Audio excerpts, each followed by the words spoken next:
چلے جب کہیں بھی حوالوں کی باتیں کریں ہم، کتابوں رسالوں کی باتیں چلیں جب کہیں بھی حوالوں کی باتیں کریں۔ السلام علیکم ورحمۃ اللہ وبرکاتہ۔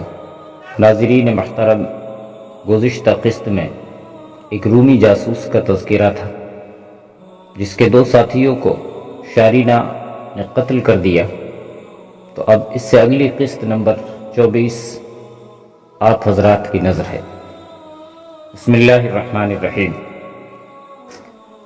تب روتاس بڑی تیزی سے اٹھا اور اس کا ایک ہاتھ اس کی تلوار کے دستے پر گیا، لیکن حدید کی تلوار کی نوک اس کے سینے کے ساتھ لگ چکی تھی، اور شارینہ نے اسے کہا تھا کہ اسے زندہ رہنے دیا جائے گا اور وہ مقابلہ کرنے کی حماقت نہ کرے۔ شارینہ کی تلوار کی نوک بھی روتاس کے ایک پہلو کے ساتھ لگ گئی تھی۔ روتاس نے اپنا ہاتھ اپنی تلوار کے دستے سے ہٹا لیا۔ حدید نے شارینہ سے وہ کپڑا لے لیا جو اس نے اپنے سر اور چہرے پر لپیٹا تھا۔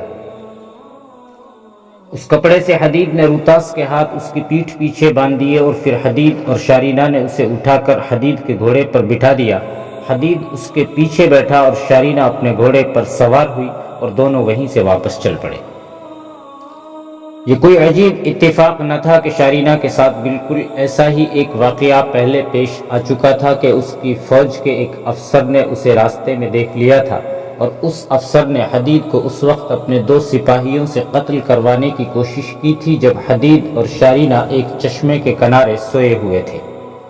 اب پھر رومی فوج کا ایک افسر 2 سپاہیوں کے ساتھ اسے مل گیا۔ یہ اتفاق اس وجہ سے عجیب نہ تھا کہ اس ماحول میں اور اس صورتحال میں جب رومی فوج وہاں موجود تھی، ایسا ہی واقعہ پیش آ سکتا تھا کہ کوئی رومی شارینہ کو پہچان لیتا، اس کے سوا وہاں اور ہو بھی کیا سکتا تھا۔ روتاس کو حدید اور شارینہ حمص لے آئے اور ابو عبیدہ رضی اللہ عنہ کے پاس لے گئے۔ اس وقت تک ابو عبیدہ کو ایک اور ذریعے سے اتنا پتہ چل چکا تھا کہ کچھ قبائل لشکروں کی صورت میں منظم ہو کر کہیں جا رہے ہیں، لیکن یہ پتہ نہیں چل رہا تھا کہ وہ کہاں اور کیوں جا رہے ہیں۔ سپہ سالار نے اس طرف بھی جاسوس بھیج دیے تھے، اور اپنے ان سالاروں کو جو ملک شام میں بکھرے ہوئے تھے پیغام بھیج دیے تھے کہ یہ دیکھیں کہ عیسائی اور آتش پرست قبائل کہاں جا رہے ہیں اور ان کی ظاہری اور در پردہ سرگرمیاں کیا ہیں۔ یہ ایک قدرتی مدد تھی کہ شارینہ حدید کے ساتھ چل پڑی تھی۔ حدید بھی کوئی ایسا اناڑی نہ تھا، وہ شارینہ کے بغیر ہی کچھ دیکھ آتا اور کوئی خبر لے آتا، لیکن روتاس کو ساتھ لے آنے سے ہی صورتحال کا علم ہو گیا۔ روتاس سے کہا گیا کہ وہ ہرقل کے صحیح عزائم اور اس کا منصوبہ پوری طرح بیان کر دے تو اس کی جاں بخشی ہو جائے گی، اور اسے جنگ کے بعد غلام بنانے کی بجائے آزاد کر دیا جائے گا۔ جان کسے عزیز نہیں ہوتی۔ روتاس نے یہ بھی دیکھ لیا تھا کہ اس کا بادشاہ ہرقل شکست کھا کر بھاگ گیا ہے اور اس کی فوج میں کوئی دم خم نہیں رہا۔ روتاس نے سپہ سالار ابو عبیدہ کو ہرقل اور تمام قبائل کا سارا پلان سنا دیا، اور یہ بھی بتا دیا کہ رومی فوج اور قبائلی لشکر حمص کو محاصرے میں لے چکے ہیں، اور کچھ قبائلی لشکر پہنچ جائیں گے تو حمص پر بڑا ہی زبردست حملہ ہوگا۔ طبری، بلازری اور جوزی نے خاص طور پر یہ واقعہ تاریخ کے دامن میں اس طرح ڈالا ہے کہ رومی فوج اور قبائلی لشکروں کی نفری 50,000 سے زیادہ تھی، اور حمص میں جو مجاہدین موجود تھے ان کی تعداد 3 اور 4,000 کے درمیان تھی۔ وہ لکھتے ہیں کہ یہ پہلا موقع تھا کہ ابو عبیدہ جیسے سپہ سالار کے چہرے کا رنگ زرد ہو گیا۔ ان کے لیے سب سے بڑی دشواری یہ تھی کہ باقی سب سالار خالد بن ولید، شرجیل بن حسنہ، عمر بن العاص جیسے تاریخ ساز سالار ان سے بہت دور تھے۔ ہر ایک کی ذمہ داری میں وسیع علاقہ تھا جسے وہ نظر انداز نہیں کر سکتے۔ ابو عبیدہ رضی اللہ عنہ نے اپنے ماتحت سالاروں کو بلایا جو ان کے ساتھ حمص میں تھے، انہیں اس صورتحال سے اور آنے والی آفت سے آگاہ کیا، اور پھر تیز رفتار قاصد کو پیغام لکھ کر مدینہ امیر المومنین کی طرف بھیج دیا۔ اس میں انہوں نے لکھا کہ وہ حمص میں کس خطرے میں گر گئے ہیں۔ ایک تو انہیں ہدایات اور احکام دیے جائیں اور جس قدر کمک مل سکتی ہے بلا تاخیر بھیج دی جائے۔ تمام مؤرخوں نے لکھا ہے کہ صاف نظر آ رہا تھا کہ ہرقل حمص پر قبضہ کر لے گا، اور مسلمانوں کے لیے قدم جمانا ناممکن نہیں تو بڑا ہی دشوار ضرور ہو جائے گا۔ اس سوال کا جواب اس وقت کوئی بھی نہیں دے سکتا تھا کہ حمص کو اتنی تیزی سے مدد مل بھی سکے گی یا نہیں، جس تیزی سے رومی اور قبائلی لشکر حمص کی طرف بڑھ رہے تھے۔ حمص ہی نہیں، وہاں تو پورے کا پورا ملک شام ہاتھ سے جاتا نظر آنے لگا تھا۔ رومی فوج کے پکڑے ہوئے افسر روتاس نے بتایا تھا کہ اس وقت تک رومی فوج اور غیر مسلم قبائل کے لشکر کی تعداد 50,000 سے تجاوز کر چکی ہے، اور ان قبائل کے آدمی ابھی تک اس لشکر میں شامل ہونے کے لیے آ رہے ہیں۔ یہ پہلا موقع تھا کہ سپہ سالار ابو عبیدہ جیسی مضبوط اعصاب والی شخصیت کے چہرے پر تشویش کا تاثر آ گیا تھا۔ تشویش تو ہونی ہی تھی، ان کے پاس تھا ہی کیا؟ مجاہدین کی کل تعداد 3 اور 4,000 کے درمیان تھی۔ جس وقت سپہ سالار ابو عبیدہ روتاس سے سن رہے تھے کہ ہرقل کا پلان کیا ہے، اس وقت انہوں نے شارینہ کو باہر بھیج دیا تھا۔ شارینہ نے اپنا کام کر دیا تھا اور یہ اس کا بہت بڑا کارنامہ تھا، لیکن جنگی امور اور مسائل میں جن کا تعلق صرف مردوں یعنی سالاروں کی سطح کے مردوں کے ساتھ تھا، ایک عورت کی موجودگی ضروری بھی نہیں تھی اور مناسب بھی نہیں۔ ابو عبیدہ نے روتاس کی ساری بات سن کر اپنے 2-3 محافظوں کو بلایا اور کہا کہ روتاس کو قید خانے میں بند کر دیا جائے۔ روتاس نے احتجاج کے لہجے میں کہا کہ اس نے ہر راز بتا دیا ہے اور میرے ساتھ وعدہ کیا گیا تھا کہ مجھے آزاد کر دیا جائے گا، تو پھر قید خانے میں کیوں ڈالا جا رہا ہے؟ ہم دل سے تمہاری قدر کرتے ہیں، ابو عبیدہ نے کہا۔ ہم تمہیں جنگی قیدی سمجھ کر قید خانے میں نہیں ڈال رہے۔ جو ہی جنگ ختم ہوگی ہم تمہیں پوری عزت اور احترام سے آزاد اور رخصت کریں گے۔ ابو عبیدہ رضی اللہ عنہ نے محافظوں کو اشارہ کیا۔ محافظ روتاس کو اپنے ساتھ لے کر باہر نکل آئے۔ حدید بھی ان کے ساتھ آ گیا اور شارینہ کے پاس رک گیا۔ اسے کہاں لے جا رہے ہیں؟ شارینہ نے روتاس کے متعلق پوچھا۔ قید خانے میں۔ قید خانے میں کیوں؟ شارینہ نے پوچھا اور جواب کا انتظار کیے بغیر بولی، انہیں روک لو حدید۔ سپہ سالار کے حکم میں دخل اندازی نہ کرو شارینہ، حدید نے کہا۔ تمہاری عقل ان تک نہیں پہنچ سکتی۔